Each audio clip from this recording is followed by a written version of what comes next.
Je, wajua kuwa changamoto ulionayo ya vidonda vya tumbo ni hatua ya mwisho kabisa katika uharibifu wa mfumo mzima wa mmeng'enyo wa chakula.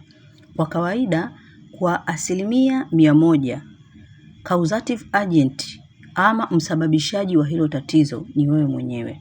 Unaweza kuharibu mfumo wako wa mmeng'enyo wa chakula kwa kuwa na tabia fulani wakati wa kula au kupata maambukizi ya H. pylori, ambavyo vyote hivi sababu kubwa ni wewe kutokuwa makini ama kupuuza. Lakini huu mfumo wa mmeng'enyo wa chakula unapopata haya madhara hupelekea kushuka kwa viwango kwa ufanyaji kazi wake.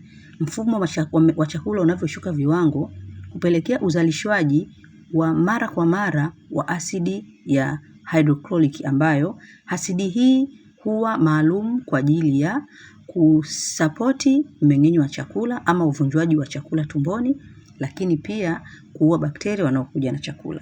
Hali ya asidi hii kuzalishwa nyingi kwa wakati mmoja hupelekea madhara mengi ya kimfumo, kwa mfano tumbo kujaa gesi, kupata kiungulia kikali, kubanwa mbavu, kupata chembe ya moyo, kuhisi vitu vimeota kooni, lakini vile vile kupata hali ya wasiwasi, kichwa kuuma mara kwa mara, kupata ganzi mikononi na miguuni, bila kusahau kuhisi umechoka muda wote na kukosa usingizi pamoja na kusahau sana.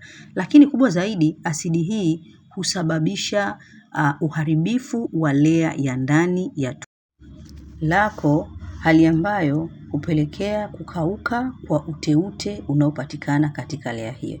Na uteute huu huwa uko pale maalum kabisa kwa ajili ya kulilinda tumbo dhidi ya hii asidi, kwa sababu kwa asili yake kabisa hii asidi huwa inaunguza.